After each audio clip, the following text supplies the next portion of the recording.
Hello, audience members. Before I start my talk, I would like to ask all of you two specific questions. And if you have any experience in this, simply nod your head away. So are you guys ready?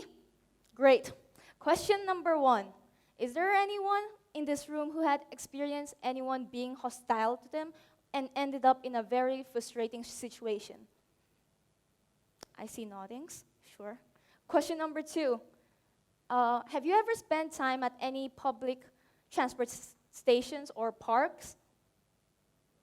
Or are you guys not nodding?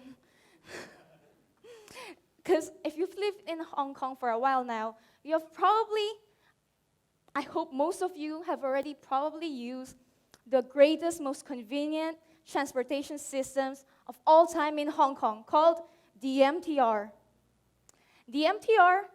With the MTR, you can actually travel to so many places, and I think you already know that. But also, I think you also have seen so many hostile architecture more often than you realize. So, what is hostile architecture?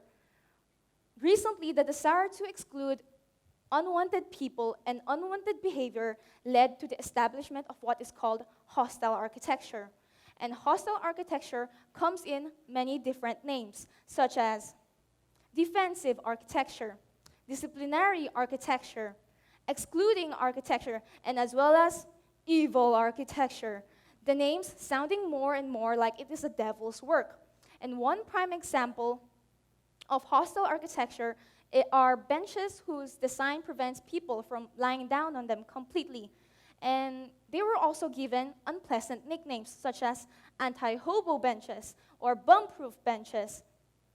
And these terms were coined by Carl Define de Lichit in his research paper called The Critical Discussion of the Seemingly Offensive Art of Keeping People Away. So why are these benches considered hostile architecture? One big reason was that they are very uncomfortable to rest on and unsuitable for permanent rest. And sometimes they have armrests on them. They have slopey seats, as well as made out of slippery materials such as stainless steel. And all of these modifications makes it hard for people to sit on them. However, not all defensive measures in hostile architecture are this provocative, such as window spikes. And window spikes are usually installed in windows. They are typically used to turn away unwanted presence nearby, be it animals or the people you hate. The defensive measures in hostile architecture varies in its intensity, but still, hostile architecture causes so many controversies, with some people arguing that it is not the right or decent way to treat a part of your community. And according to Hostile Design Organization, they describe hostile architecture as designs that is intended to exclude, harm, or otherwise hinder the freedom of human being, which refers to all of us. But that is an incorrect statement, because hostile architecture actually has a disproportionate impact on people, especially with different statuses. And this style of architecture hugely affects the poor and homeless communities.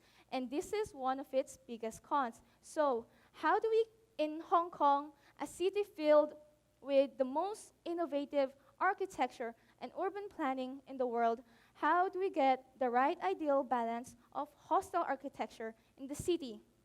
But first, I would like to mention some of the pros that can be said about hostile architecture. Hostile architecture could actually encourage people to seek shelters and control some rowdy behaviors in public spaces. Hostile architecture could also be seen as the local government's efforts to stop people from loitering around and to drive them away and keep poverty unseen. And those sounds like really good benefit to us and to the whole society. But how does the poor and homeless communities truly feel about this? Since they're one of the groups that is most impacted by the changes that we do to our public structures, as it is likely that they are the most frequent users for them, then I believe that future architects or urban planners should have the opportunity to sit down with them, share a table, discuss, all the viable options, and whenever they are designated to design new public structures in their area. And I think communicating and connecting are some of the best ways to ensure that every group in the community's needs are satisfied and their rights assured. Therefore, hostile architecture doesn't necessarily disrespect us or anyone, but to some extent, it does put some burden on the poor communities, as some of them relies heavily on these public structures for their day-to-day activities. And although it is right to assume that some certain actions are correlated with certain groups, for example, people who have nowhere to sleep will likely sleep outdoors, researchers explicitly stated that if we find people sleeping outdoors problematic, whether they are homeless or not, we are concerned only with their behavior and not the group itself. Therefore, hostile architecture doesn't necessarily discriminate us, but still, we must not make all architecture hostile, because publicly shared spaces are meant for everyone, including disadvantaged and vulnerable groups. And the use of public shared space is always conditional. It is self-explanatory that we don't have the absolute right to do whatever we want in these public spaces. For example, damaging and vandalizing public properties are not acceptable. And just as researcher reached one of his conclusions, said that when designing the rights to public structures should always be weighed against other people's rights. Because, for example, some residents, of course, would like to have some control over the residential area because we wanna feel safe in our homes with all the people going in and out. And another scenario I would like you to imagine is that if a majority of the population wants to prohibit skateboarders as they causes damages to public properties, but all the locals had several meetings with them and they still wouldn't change their behavior, then at that point, hostile architecture may be necessary. And finally, researcher Li concluded in his conclusion that if you're designing public structures, all consequences must be considered and implement these designs with respect to everyone. And here are some photos of hostile architecture. If you could look at the picture on the right side, this is taken in a sports stadium.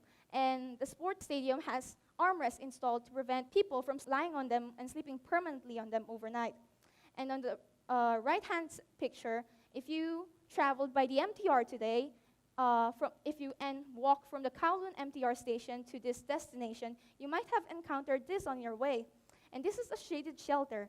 And you might have noticed there's an extra special feature, which are spikes. And this is used to prevent animals from, specifically birds, from landing and staying put at them, or else they will get themselves killed. And in our smaller community, I also have hostile pictures of benches. So on the right side, you might have seen this bench or very familiar with this bench because I have got a personal history and experience with them. And this bench is located at High School Division, Blue Court, and every recess, this bench is always, students always put so many things on this bench or sit down on them. And I usually get to sit on the very comfortable part, which has the extra feature ones, which are called the bumps. And truthfully, it does hurt your bumps. So, and yes, and on the right side, this is a picture of a bench. It is made out of stainless steel. And if you were to move this bench and isolate it in another location, it would lose its ability to let other people, lean on the pool fences and sit down nicely. And if you isolate them and put them in another location, such as this stage, then I think it would lower its values, the value of the existence of the bench, because it would make your back hurt more. And these are the benches that I get the most hostility from during my school life every day. Thank you.